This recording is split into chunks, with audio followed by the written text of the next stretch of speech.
What's going on, everybody? This is Case Study QB, and we are in the Progressive War Room with Mike Figueredo from the Humanist Report. Mike, I'm so excited to have you on the show. Say hi to the people. Hello, everyone. I hope that you can hear me okay. I'm so excited to be here, Case. Thank you so much. And thank you for the work that you do.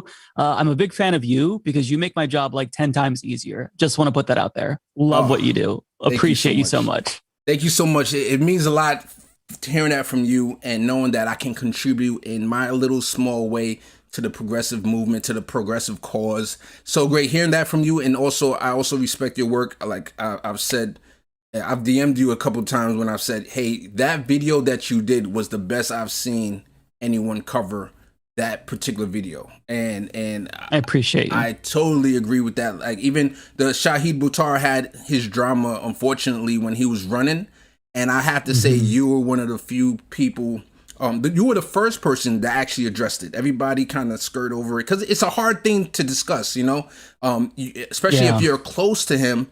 You don't want to sully his name or promote the bad things more.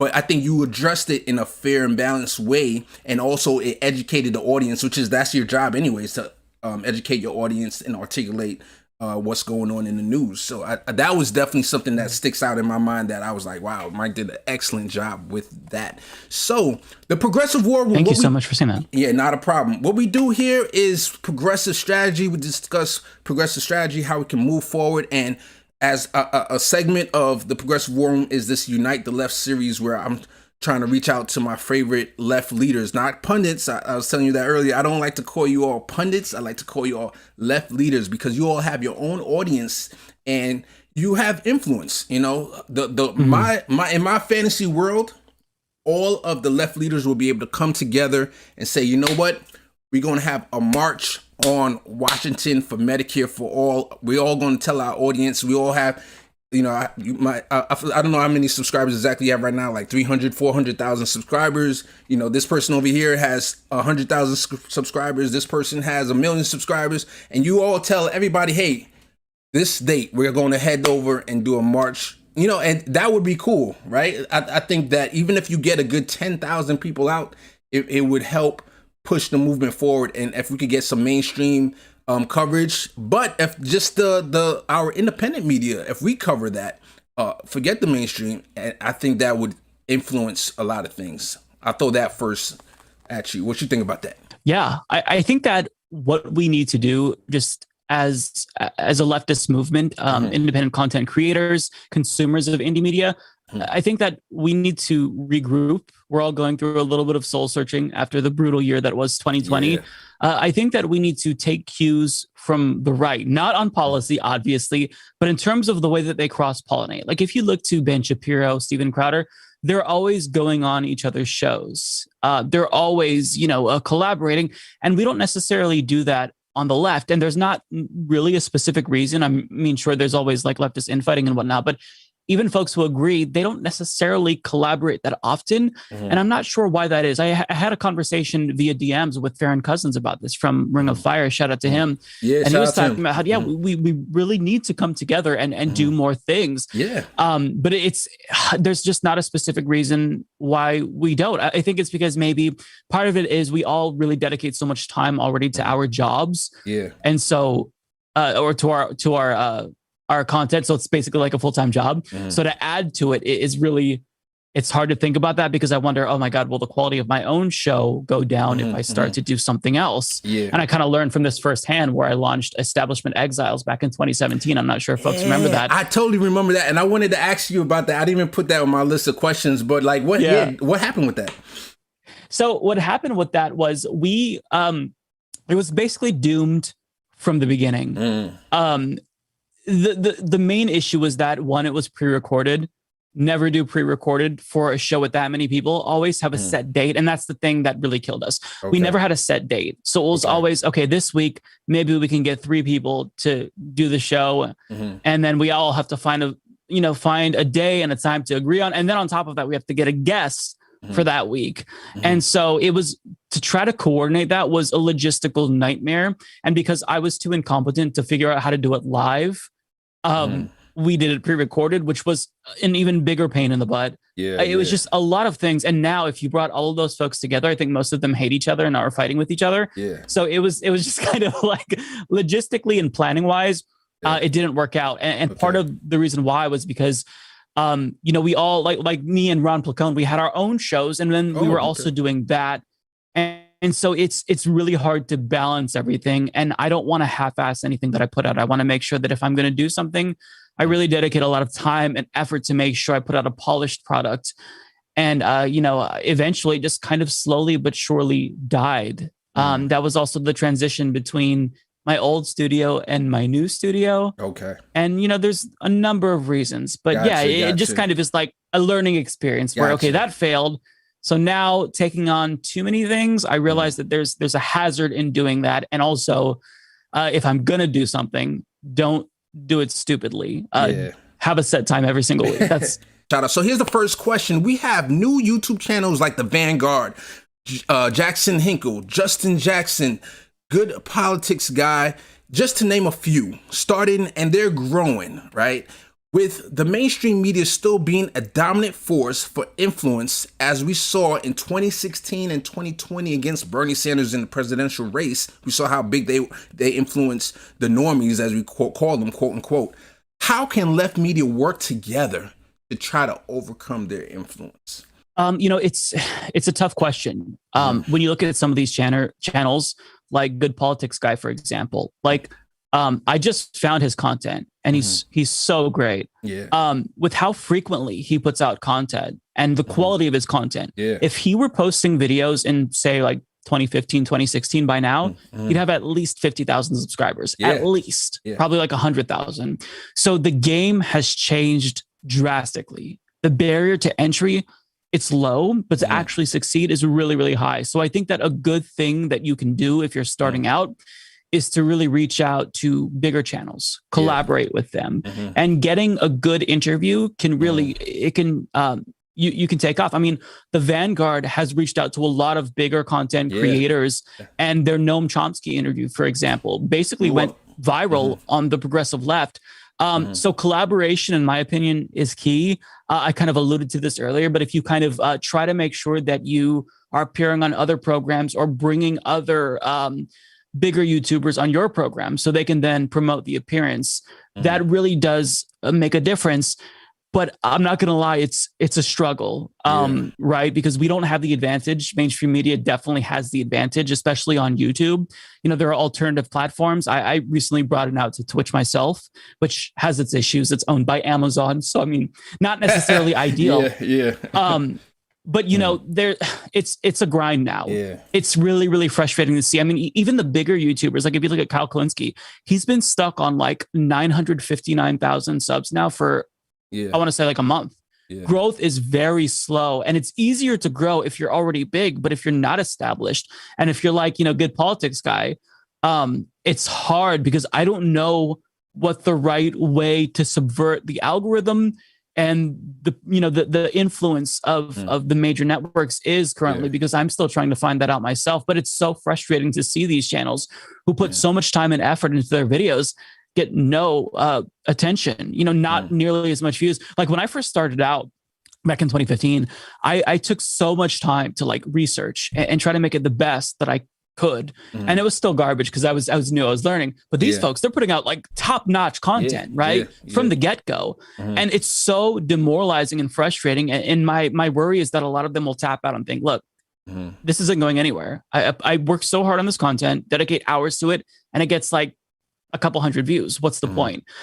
If you keep at it, eventually, if you do good work, you will grow. I think that is inevitable. You have to be like an immovable object, just like really commit to it, and do everything you can to promote yourself, in terms of reaching out, especially with bigger YouTubers. But even that isn't enough. So, to answer your question, there's no right answer to it. Right. But the easiest response I could say is try to collaborate with the bigger channels. I was thinking about the future of independent news, right? So let's say everything stays the same with YouTube, because they've been changing the algorithm, making it harder for independent news people to get this discovered. But let's say it stays stagnant, where you do have people start to come on, start to grow, and you have, let's say, 20 good politics guys, right?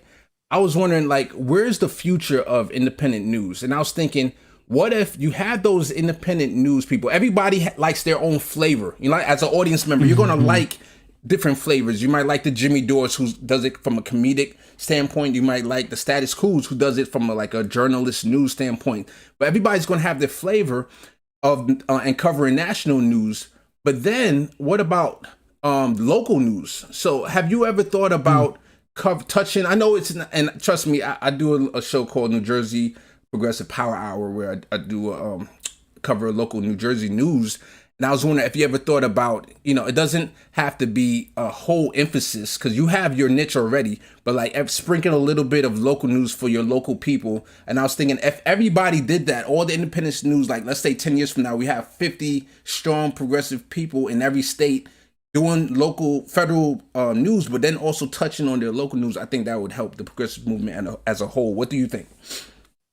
I think that there's a need for that for sure, and we're kind of seeing like a version of that. When there's these events that break out, spontaneously. The Black Lives Matter protests last year, you saw indie media people, they'd go there and they'd film it, film in different cities, different marches and whatnot. Ones that weren't broadcast by the mainstream media because they weren't the sexy topics. They were just peaceful marches. That's mainstream media doesn't want to cover that. But in terms of shows like mine covering something that happens locally, it kind of depends on how locally. If we're talking state level, I do cover local politics from time to time, but I'm as likely to cover Oregon politics, which is my state, as I am to cover politics in a different state. In terms of getting more local than that, it's tough because the market for that shrinks drastically. So if I cover something that's happening in North Portland, there's not a lot of people from North Portland that are going to see that. So the amount of people who care that are outside of North Portland are probably going to be minimal. So it really depends. I think that the way that I determine whether or not I cover something that's local as it relates to my area is if it has broader implications for national politics. So I was really enthusiastic about Oregon's drug decriminalization efforts back in the 2020 election because I thought, wow, this could be the start of something new. But in terms of covering local politics, I think that you're onto something in that there really is a need for it because really, if leftists want to make a difference in America, then I think that they need to realize the tremendous utility in local politics and they can make the biggest difference in their area. So I've tried to emphasize local politics, but it is hard because even if you had some folks covering local politics, like I covered Portland politics, Kyle Klinsky covered what's happening in New York City, David Dole covered what's happening in Toronto and whatnot. Exactly. We're still leaving out a lot of cities. So just logistically, it is really difficult. So I think that without some sort of like organizational power or infrastructure, it would be hard to make a difference. Having said that, though, I think that the way that the left can do their part here, and what I've tried to do, is if somebody, for example, shows up to a town hall and in their area, and they're talking to their member of Congress and they're asking, why won't you support Medicare for all? If I see that video, they send me that video, I'll put it on my show. That's kind of how Amy Vallela's congressional bid was launched back in 2018. They tweeted me them going to different politicians, Catherine Cortez Masto, what's his name? I'm blanking on his name. Ruben. Amy Vallela's a congressman who she challenged. I know you're talking about. I don't know why I'm blanking on his name. He's no longer a member of Congress. He was Me Too'd out. But, I try to cover these things. I've covered Lauren Steiner, questioning her member of Congress. And, if we can empower the grassroots, empower what somebody is doing at the local level, I think that's really important. Ron Placone, for example, he covers local issues related to municipal broadband. And he tries to do that himself. So it's really complex. There is a need for independent local news sources because if you just tune into like local media, it's atrocious. Like I watched like 20 minutes of the news in Thanksgiving in like 2019, I think, the last pre-pandemic Thanksgiving at my mom's house. And I was like appalled. It was nothing but fear mongering and like crime stats and whatnot. So there is a need for it. It's just, I don't know how indie media can fill that need efficiently? It's a hard question, but I think that to think about this is important. Yeah, I think it is something to think about. So we're not going to solve it right now, but I appreciate you. Right. So with that said, what you said about people reaching out to you, I want to ask that question because someone, Ezra, tweeted me and said they want to ask you, how can candidates reach out to you, or even organizations, how can they reach out to you officially? Mike? Mike at humanistreport.com. So that's my email. It is bombarded on a daily basis.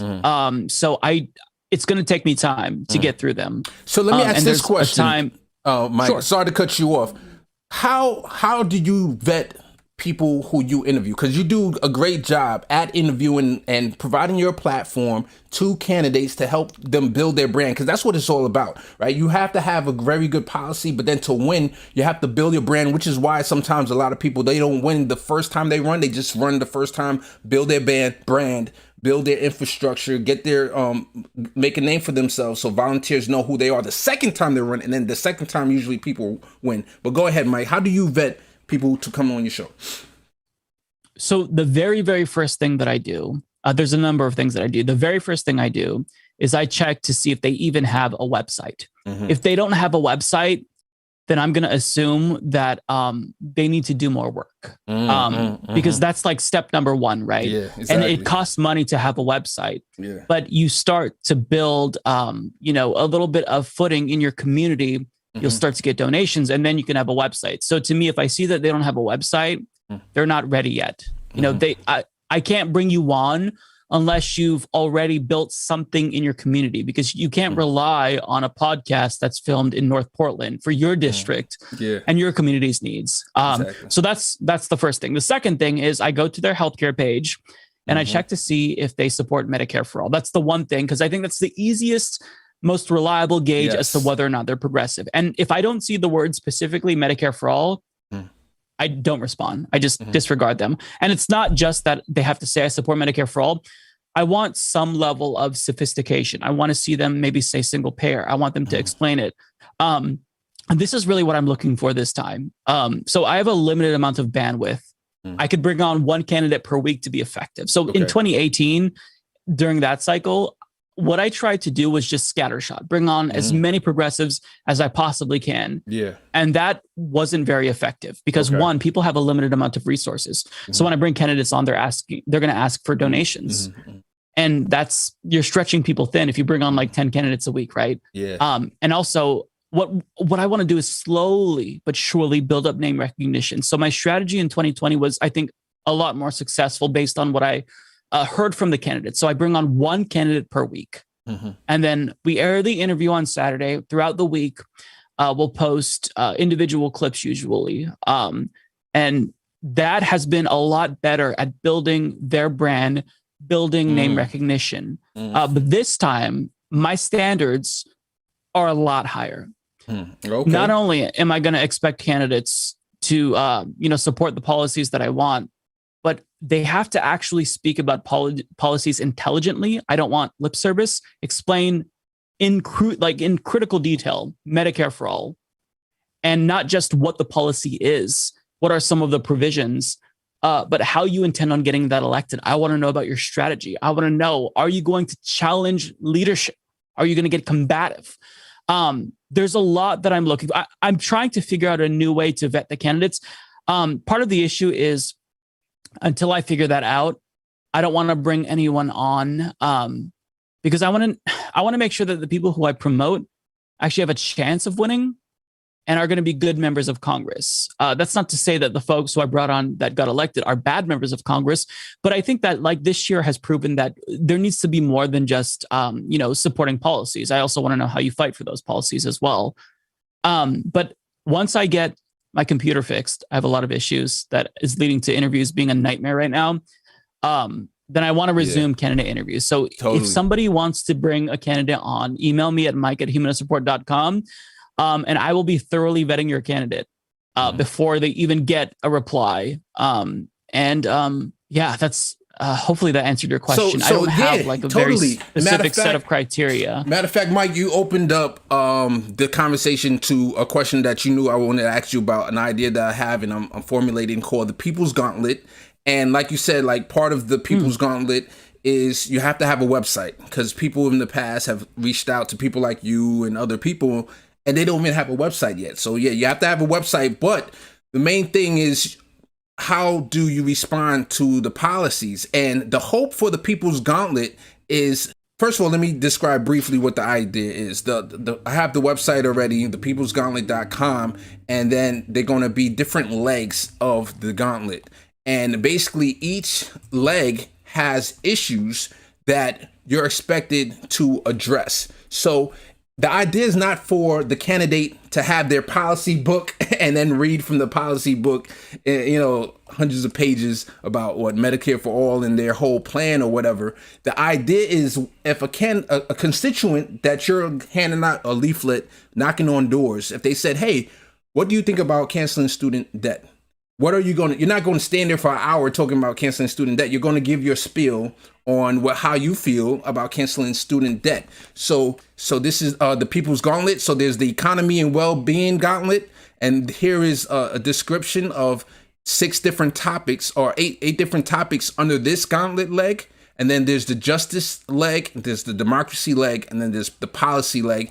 And my vision for it is a candidate would either use their own YouTube page. They will create a YouTube page and they'll say, here's my economy and well-being gauntlet video. Boom. And then they'll spend probably like an hour going through all these topics. And then they would have another video where this is my justice gauntlet. And then I had another video, this is my democracy, et cetera, et cetera. And with that being out there, now you can see how the person is selling themselves and the policies, so you can kind of see their charisma. They're not just a name on the paper, or they're just not a website anymore. You're seeing their charisma, because when you get into office, into Congress, it's not only that you believe in these policies, you have to be able to sell it to moderates. Yeah, believe it or not, yes, we need to work with moderates to a certain extent. Even if you compromise a little bit and say, hey, I want $15 an hour, but if we get $13 an hour, it's better than $7.25. So that's what this is about. And I'm hoping that people like you, once this is up and running, you would respond to people and say, hey, I need to see your gauntlet. I need to see you. Go to thepeoplesgauntlet.com. And did you do the gauntlet? No? Okay, go to the people, and I'm hoping that will kind of narrow down who you would give your platform to. What do you think about that? Yeah, I really like this. I think it's a good idea. I do think that if you can basically point to candidates and say, this person, they took the People's Gauntlet and case says that they passed, gives them a grade of A, that would be great at simplifying it, because we don't really have like a vetting, an actual like vetting process. It's mostly based on just my first impression for the most part. And that has its pitfalls. Viability should be something that we consider. And I'm kind of going against what I thought beforehand. So viability wasn't necessarily something that I had considered back in 2017, 2018, because I thought it doesn't matter if they have good ideas, I want to bring them on. But knowing that we have a limited amount of bandwidth and we can only dedicate so much time and energy to specific candidates when we're really asking folks to donate money, we have to be more selective. And that's kind of what I've deduced after interviewing a lot of people. So if I see someone who's running in a primary campaign and there's like 20 people, then it's like, okay, the odds of you actually winning this are probably relatively slim. I'm going to deprioritize you and bring you on later. But if there's actually a really winnable race, I do want to prioritize those folks. I want to make sure that we're trying to have the biggest impact. And I'm trying to adjust, right? Because, starting out, this was never like my venture. I never wanted to do political commentary as like a full-time gig. So I'm kind of like learning as I go along, learning what works, learning what doesn't work.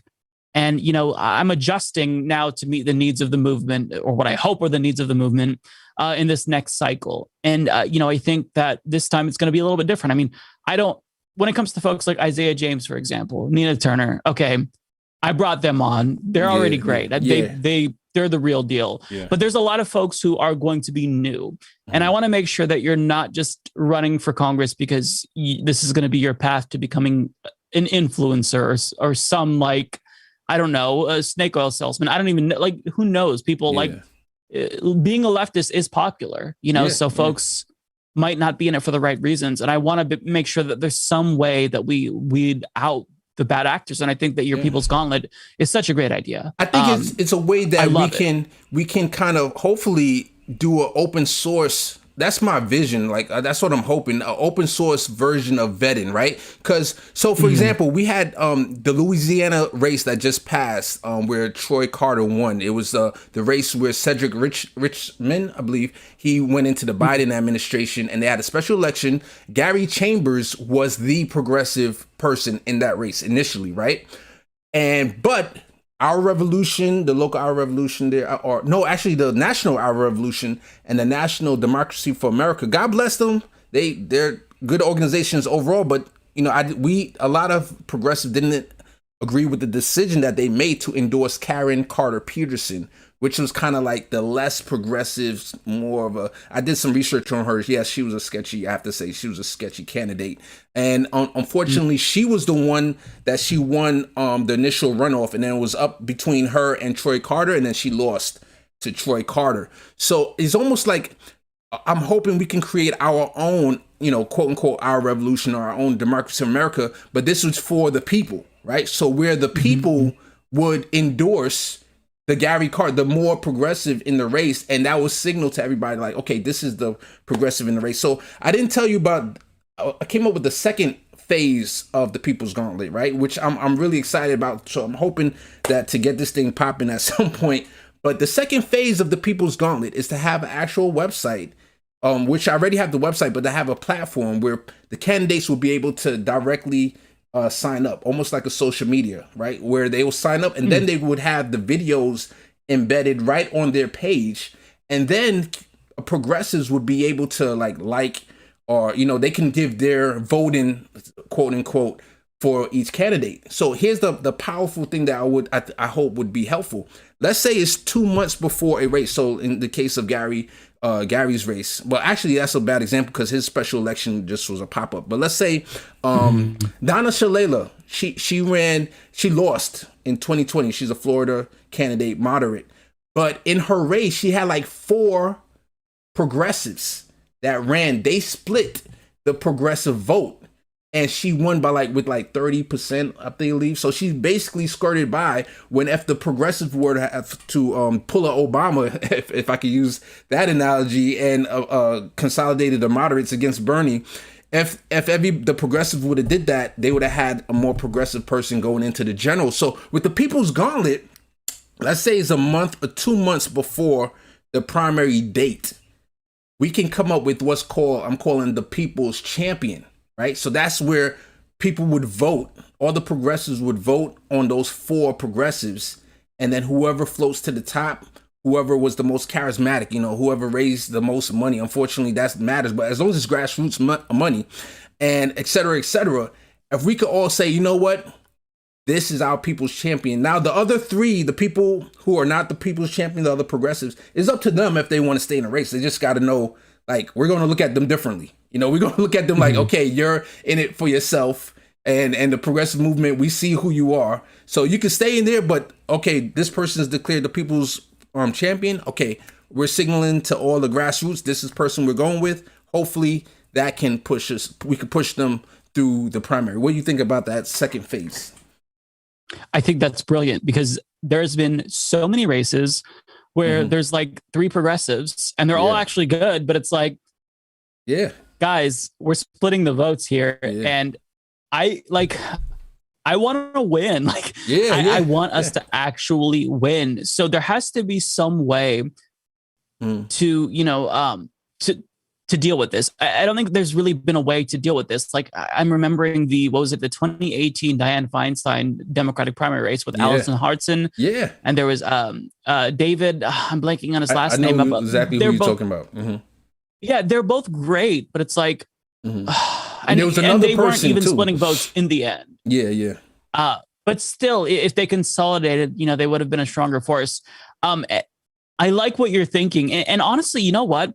I don't even think that this necessarily has to be an organization. I think that if you have one or a couple of people each, submit their grade or however you choose to, score the candidates, it might even be better just having like an individual, state, this, because we've seen over this past year, there's been so many issues with progressive organizations. Infighting alone isn't it, but there's been like internal debates. There's been fallouts, Justice Democrats, and I've had my issues with Justice Democrats pretty early on. And Our Revolution, I disagree with some of the things that they do. That organizations, especially these large decentralized ones like Our Revolution, you're going to have some competing narratives. So if you have like one person doing like the scoring for the candidates, I think that honestly will be more efficient and probably more. It'll have more longevity. So the question is, who would that person be though? That's difficult. It would have to be someone who is trusted. Someone who would be willing to dedicate their time and energy to it, because that's the thing. It's like, it's a self-sacrifice thing. Like, to take the time and score candidates, that's really hard. That's lengthy. So it would be someone who would need to put up a Patreon page and say, if you support what I'm doing, please consider donating, because this is a lot of time and effort. And I would love for it to be, for you to help me out, basically. Yeah. So I think interesting, because this is why my vision, if this ever becomes a thing, I won't take credit for it. Right? I'm trying to push it now, but I will never. Oh, you should though. You should, because it's brilliant. I won't take credit for it, because I would always say this is a people's project. Nobody could get credit for this. Why? Because Force the Vote has taught this lesson. When it was Jimmy Dore who kind of blew it up, because even though DSA, Democratic Socialists of America, I think had this before Jimmy, but it just didn't blow up. So Jimmy Dore helped blow it up. People thought it was a good idea, but once they saw it was Jimmy behind it, they kind of poo-pooed it or stopped thinking it was a good idea. And it kind of fell at the whim because Jimmy was the person behind it, right? So even though nobody knows who I am, let's say this does become a thing down the line, whoever, and there's always opposition research and people who are trying to, mess the progressive movement up. If somebody finds something I'm not saying I have anything in my background, but all you have to do is find a little thing with me, and then they could demonize the whole People's Gauntlet and say, oh, the founder did this or that, and then boom, there it is. So I'm trying to make this as wide as possible. I'm trying not to attach a name to it as possible. Even I appreciate that feedback, but I think that's the problematic thing. Whoever that person is that would be voting, I don't even know if I would trust that person. You know what I'm saying? Like, who is that person? So I think the power has to be with the people, right? And that's what the whole name of it is, the People's Gauntlet.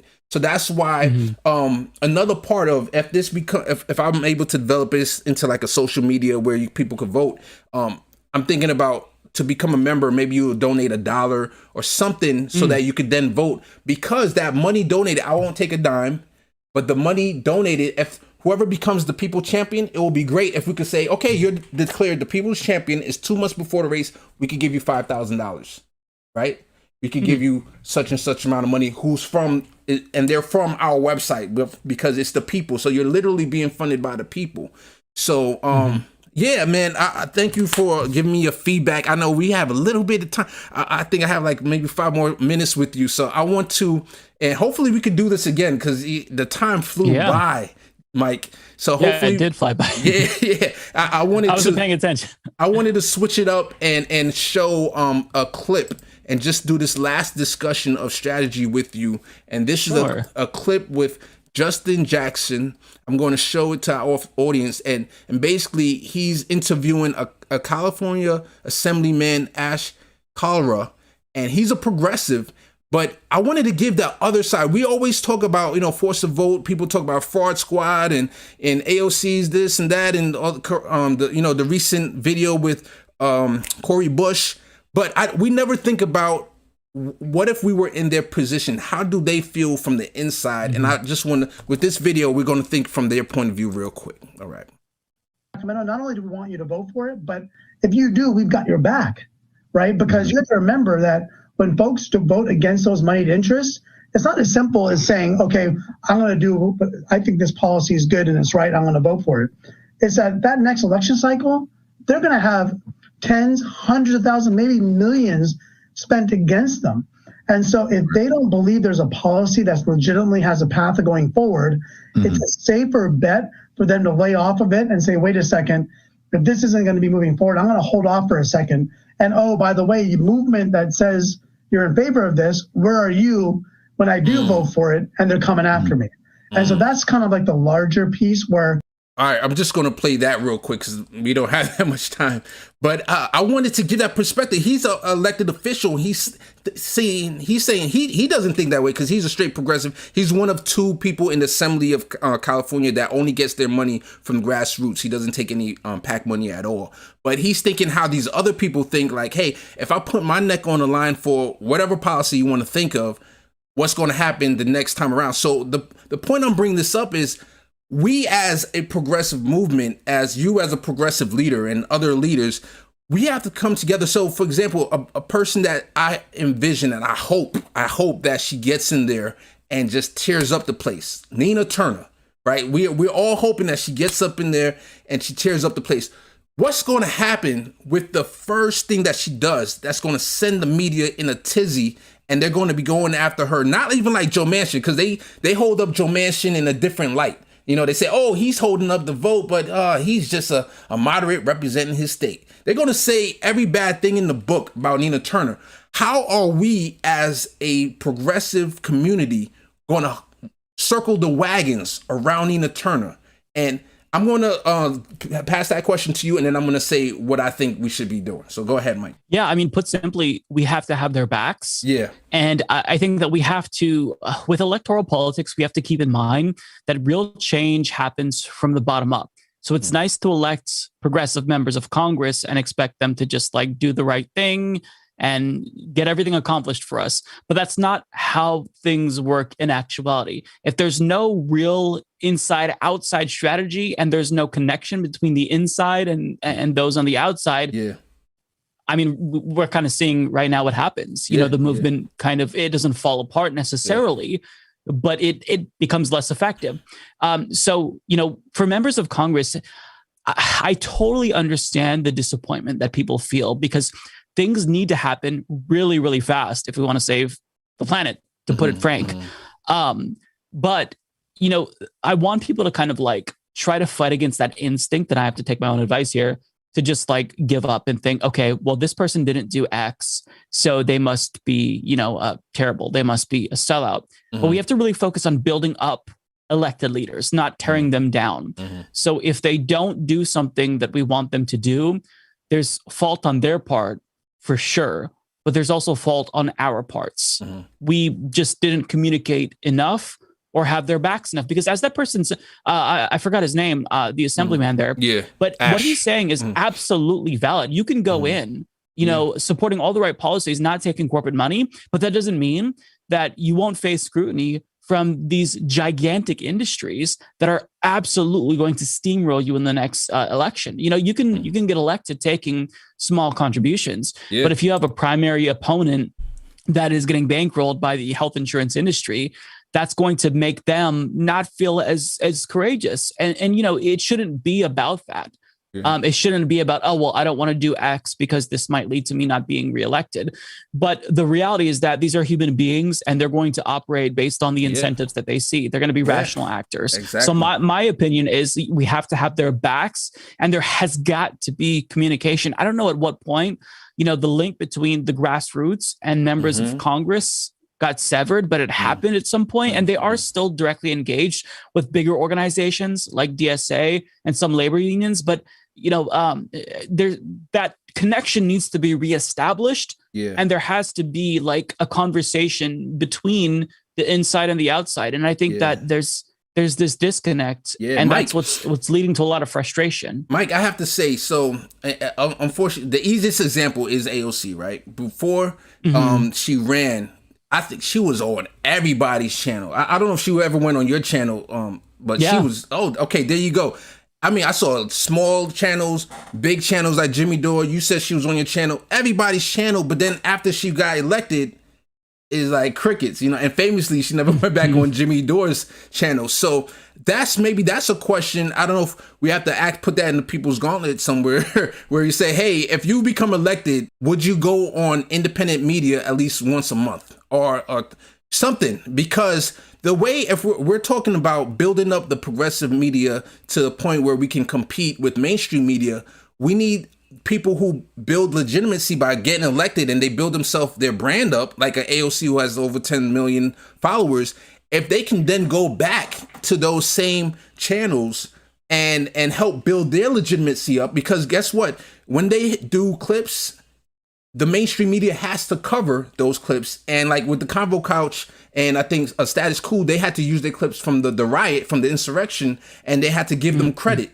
So people, that's giving them publicity and building up their credibility, right? So we need to have our elected officials go back, and also they're going to hold their feet to the fire, right? If AOC comes back on your channel, I'm sure you're going to ask her tough questions. You know, definitely if she went on Jimmy's channel. I think that's why, unfortunately, that's why they don't go back on the small channels, because they don't want to be asked these questions. And I think also in Congress, the leadership of people like, hey, you're not allowed to go on Fox. You're not. They try to tell them certain things, but I got to give credit to Ro Khanna, because he seems to like ignore all that, and a lot of times he goes on different places. So that's one thing I have to say about Ro.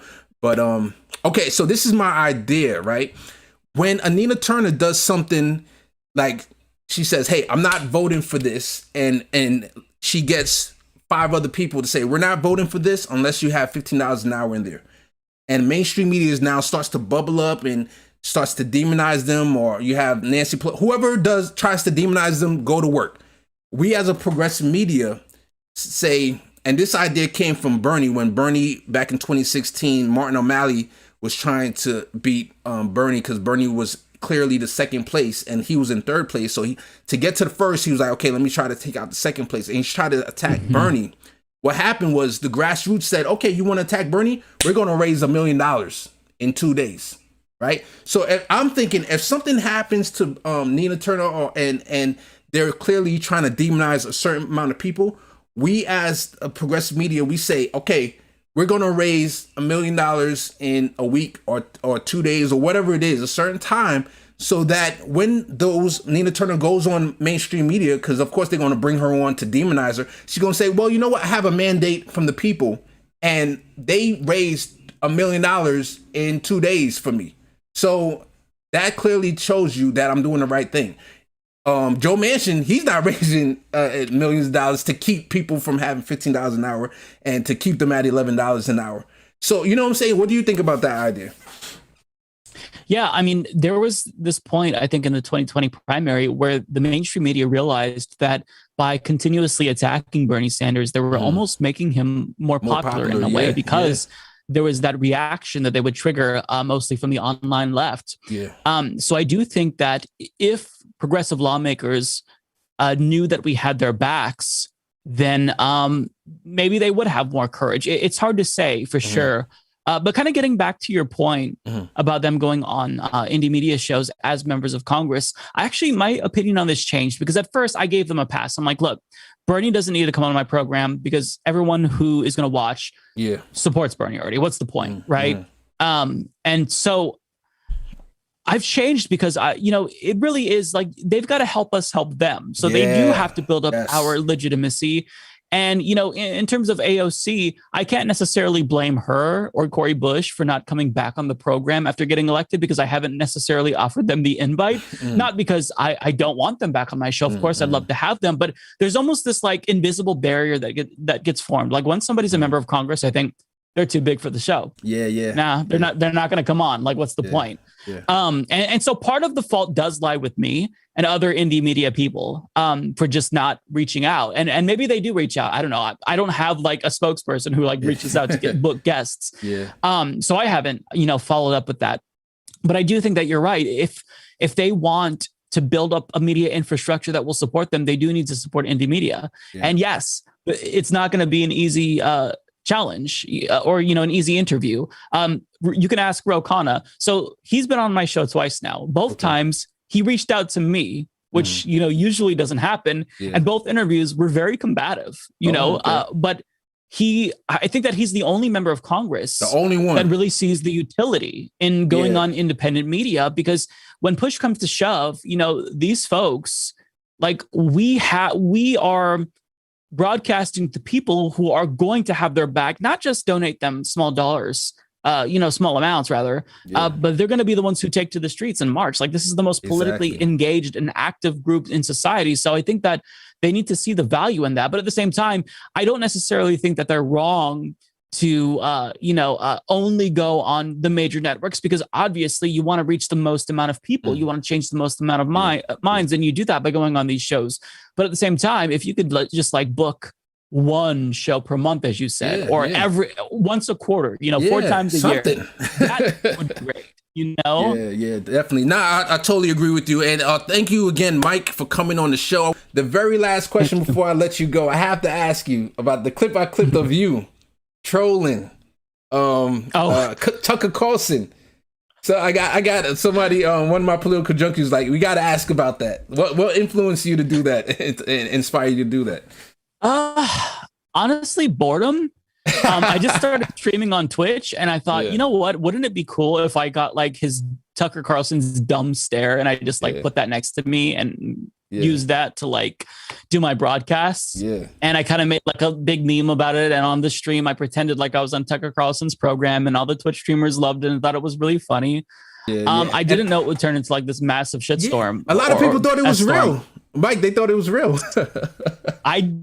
Again, never ever imagined that anyone would think it was real, because I was wearing a Star Wars t-shirt with bright green headphones. So I'm like, okay, people are gonna think, what the heck is this? Like, what are you even doing? But I didn't think people would think it was real, but it was really funny, and I'm glad that people did think it was real, because it really showed that like a lot of folks, they don't do their due diligence, and they very easily fall for misinformation. Not that what I put out there was misinformation, because it was literally satirical, but it was funny. I loved it. I brought back Tucker again on my last stream as I played Sekiro. So that'll maybe become a segment, and we'll see how many more people will fall for it again. Keep doing you, man. That's what, everyone is going to find the flavor that they love of people covering left-wing media. You might not be for some other people, and then some people are going to love you to death, and I think you're doing a value to the progressive movement. You're doing a great job. Keep it up. I mean, I had so many other questions. I wanted to cover the Cori Bush video that just went viral. I want to do this, but if you would come back on at a later time, we could do this again. We could continue strategizing, and hopefully I'll be more along with the People's Gauntlet that I could bring you on, tell you a little bit more about that. There was another group that I wanted to talk to you about that I came across. When people follow me, a lot of times I like to look at their bio, and I saw in a certain person's bio that they had a spreadsheet, and their spreadsheet had all the progressive candidates running in all the different districts. And I was like, man, you did a great job with this. And he's like, yeah, I'm part of this Twitter group that just covers, I joined the group, and to say it in a short way, like, these guys are really into the congressional districts. They're like their own our revolution, where they're picking and looking at vetting different progressive candidates. So they wanted me to put a bug in your ear. They're called Progressive Unity Project. And I'll tweet you their account, because they definitely wanted to put a bug in your ear. But with that said, thank you so much, Mike, from the Humanist Report channel. You have thank you. Audience, you have a great day. Have a great one. Adios, everybody. Can I just compliment you real quickly, Case? Because truly, I have to emphasize to all of your viewers that what you do is so incredibly useful to all members of the progressive left. Because every single day, I have to check every single website, every single news website, scour the internet, all corners of the internet, to figure out, what's the best stories. I can't cover everything, but what do I want to talk about?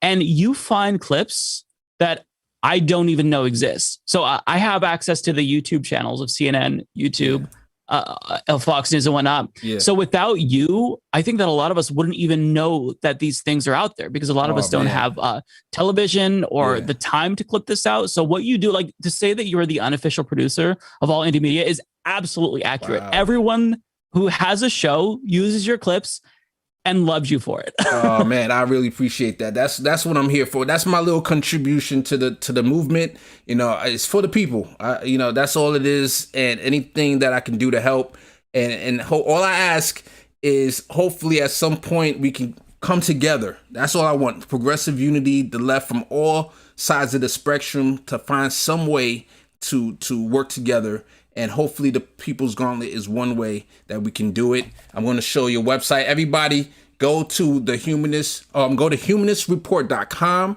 subscribe, check out his work, Mike Figueredo. All right, everyone. Thank you for joining the show. Have a good one.